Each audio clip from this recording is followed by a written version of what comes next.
पहचान लें, ये अपना हक लेने के लिए आगे बढ़ी है, ये कोई भीख मांगने के लिए आगे नहीं बढ़े। मैं आपसे यही अपील करूंगा कि आप बिहार के लोग एक नई पहचान के साथ आज इकट्ठा हुए। इसी तरह से देश के जो अन्य पिछड़े इलाके के लोग हैं, उन सबों को गोलबंद कीजिए और इस देश की आर्थिक नीति में, योजना की नीति में बदलाव आए, ताकि सही मायने में देश का विकास हो सके। आज हम तो विशेष राज्य के दर्जा की बात कर रहे हैं, मांग रहे हैं। विशेष राज्य का दर्जा मिलेगा तो अगर कोई पूंजी निवेश करेगा बिहार में, कल कारखाना लगाएगा, तो उसको केंद्रीय करों में रियायत मिलेगी। जब रियायत मिलेगी तो बड़ी संख्या में लोग निवेश करेंगे, तो कल कारखाने खुलेंगे, हमारे लाखों नौजवानों को, नवयुवतियों को काम मिलेगा, बिहार भी आगे बढ़ेगा, देश की प्रगति में योगदान देगा। और दूसरी बात, अगर विशेष राज्य का दर्जा मिलता है तो केंद्र द्वारा प्रायोजित योजनाओं में जो राज्य को हिस्सा देना पड़ता है, वो हिस्सा कम देना पड़ेगा, हमारे पैसे की बचत होगी, हम राज्य के अन्य विकास की और कल्याण की योजनाओं को हम चला सकते हैं। हमारे पास कुछ पैसा था, तब हमने लड़कियों के लिए साइकिल योजना की शुरुआत की बिहार में। कहां? 9वीं क्लास में जब हमने योजना की शुरुआत की तो 1,70,000 लड़कियां थी। जब हमने साइकिल योजना प्रारंभ की तो 4 साल में उनकी संख्या 6,40,000 से भी ज्यादा बढ़ गई। हम केंद्र में बैठे हुए लोगों से पूछते हैं कि है कोई ऐसी योजना जिसका लाभ 4 साल के अंदर इतना बड़ा मिला हो शिक्षा के क्षेत्र में? ये कोई केंद्र की योजना नहीं थी, ये राज्य की अपनी योजना थी। हमने लड़कियों को दिया, जब लड़कों को देखा कि मायूस होने लगे तो हमने कहा लड़कों को भी साइकिल योजना का लाभ मिलना चाहिए। आज 12 लाख से भी ज्यादा साइकिल खरीदने के लिए पैसा हम लड़के लड़कियों को 9वीं कक्षा में दे रहे हैं, पोशाक के लिए पैसा दे रहे हैं, बहुत काम कर रहे हैं। जब हमारे पास था तो हमने ये काम किया। आज अगर पैसे की बचत होगी तो और इस प्रकार की योजना हम चलाएंगे। बिहार कृषि प्रधान सूबा, हमने कृषि के विकास के लिए एक रोड मैप बनाया। 5 साल में उसको लागू करने के लिए 1.5 लाख करोड़ रुपया चाहिए। केंद्र पूर्वी क्षेत्र के लिए हरित क्रांति लाने के लिए जो पैसा देता है 4-5 राज्यों को मिलाकर के 1,000 करोड़ रुपया। ऊंट के मुंह में जीरा का फोरन, इससे नहीं आएगी हरित क्रांति।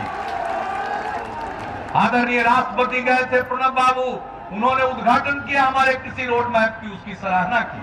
हम केंद्र से कहेंगे जरा देख लीजिए उसको, उसके लिए भी दरिया दिली से आप जरा पैसा निकालिए, तब देखिए बिहार किसी इतना उत्पादन होगा कि एक आदमी देश में भूखा नहीं रहेगा, इतना उत्पादन होगा।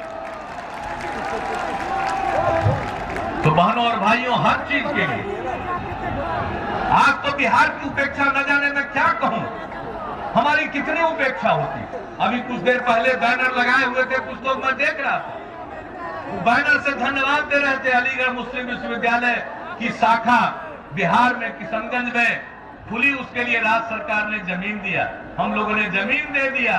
केंद्र सरकार को पैसा दे करके उस विश्वविद्यालय की, अलीगढ़ विश्वविद्यालय की शाखा किशनगंज में चालू करना चाहिए।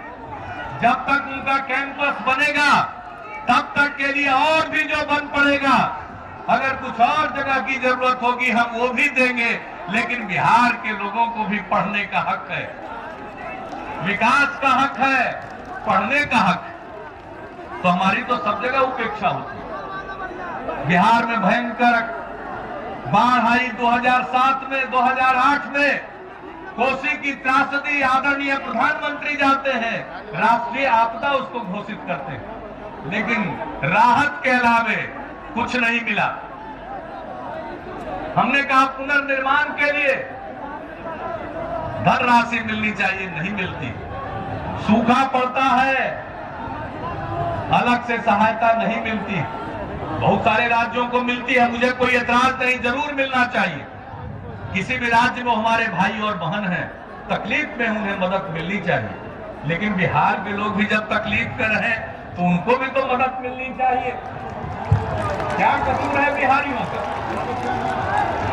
पहली बात तो हमें केंद्र के एक शब्द से खुशी है, न जाने उस शब्द पर वो कायम रहते हैं या नहीं।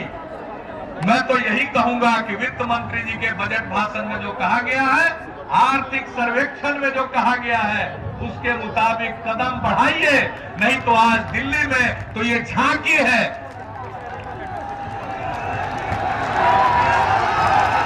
ये तो लोगों ने अंगड़ाई ली है, अभी तो पूरी लड़ाई बाकी है। मैं बार बार कहता हूं कि जो केंद्र ने कहा है मापदंड पर हम पुनर्विचार करेंगे, तो अब जो हमारे हक की लड़ाई है, बिहार को विशेष राज्य का दर्जा प्राप्त करने की लड़ाई है, वो रोचक दौर में पहुंच गई है। कल तक बहुत विरोधी मेरा मजाक उड़ाते थे कि हम मांग जरूर रहे हैं, मिलने वाला नहीं है। मैं कहता था कि सच की अपनी ताकत होती है और संकल्प के साथ आगे बढ़ेंगे, निश्चित रूप से हमें न्याय मिलेगा, हम अपना हक लेंगे। आज जब उन्होंने कहा है तो आशा की किरण दिखी है। हम उनसे आग्रह करेंगे कि तेजी से इस पर आगे कदम बढ़ावें, आगे कार्रवाई करें, ताकि बिहार का भला हो, देश का भला हो, अन्य पिछड़े राज्यों का भी भला हो। अगर वो देर करते हैं तो बिहार वासियों अब अपनी तैयारी करनी है। ये जो अंगड़ाई है उसको लड़ाई में भी परिणत करना है, या तो अभी दो, नहीं तो 14 के बाद तो जरूर देना पड़ेगा। 2014 को इस तरह से बिहार के लोग उस अवसर का इस्तेमाल करेंगे कि 2014 के बाद जो भी स्थिति होती है, बगैर दिए हुए बिहार को विशेष राज्य का दर्जा, और सिर्फ बिहार को नहीं, बिहार की तरह जो भी पिछड़ेपन के शिकार हैं, उन तमाम राज्यों को उनका हक मिलना चाहिए। दिल्ली में वही बैठेगा जो पिछड़े इलाकों के प्रति, पिछड़े लोगों के प्रति जिसके मन में दर्द होगा, वही बैठ सकता है जिसको हमदर्दी हो देश के लोगों से। अब ये देश का ये विभाजन भारत और इंडिया का नहीं चलेगा।